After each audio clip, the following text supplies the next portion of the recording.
Gadis itu tengah malam turun ke bawah untuk minum air. Namun tidak sadar di sofa belakangnya sudah ada seseorang duduk. Saat ia meletakkan gelas, bersiap duduk di sofa. Tak disangka malah langsung duduk di pelukan bayangan itu. Ternyata sosok yang ada di ruang tamu adalah suami presiden direktur gadis itu. Namun ketika gadis melihat jelas wajahnya, segera berdiri dan meminta maaf. Menjelaskan dirinya hanya turun untuk minum air. Sama sekali tidak berniat menyinggungnya. Gadis bersikap begitu hati-hati di depan suaminya. Karena mereka hanya menikah dengan perjanjian, bukan karena cinta sungguhan. Awalnya gadis menikah dengan presiden direktur, hanya untuk menarik perhatian pria yang ia sukai bertahun-tahun. Namun tak disangka, pria brengsek itu hanya menyukai wajahnya. Bahkan membuat wanita licik itu operasi plastik jadi mirip dirinya. Gadis bertanya kenapa ia diperlakukan begitu. Pria brengsek itu malah berkata gadis terlalu lengket, sehingga dia tidak suka, dan menyuruh gadis menjauh darinya. Melihat pria yang ia cintai selama ini memperlakukannya seperti itu, gadis putus asa. Tak sengaja jatuh dari atap. Wanita licik dan pria brengsek melihat itu, bukan menolong memanggil ambulans, malah mendorong gadis yang sekarat ke kolam renang. Namun detik berikutnya, gadis justru selamat ditarik keluar dari air. Padahal sebenarnya, saat jatuh ke air hati gadis sudah mati dan napasnya sudah terhenti. Bersamaan dengan itu, seorang aktris yang wajahnya persis sama dengan gadis itu, karena mengeluh tentang naskah drama yang sama, tidak hati-hati lalu jatuh ke kolam renang juga.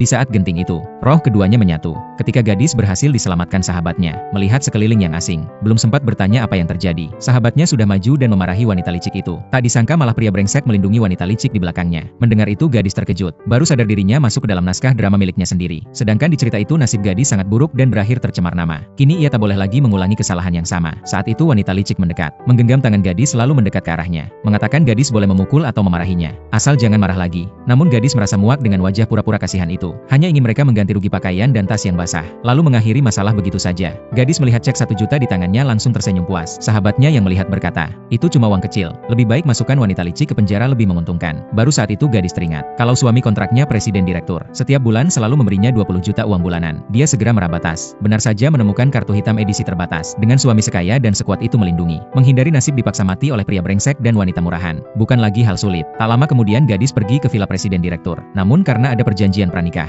gadis tidak boleh datang tanpa alasan. Tapi ia tidak peduli, langsung menuju kamar utama. Namun hingga tengah malam, presiden direktur tetap tidak terlihat. Padahal sebenarnya, presiden direktur menderita insomnia. Saat gadis turun ke bawah lagi untuk minum air melepas bosan, tidak hati-hati, langsung jatuh ke pelukan presiden direktur.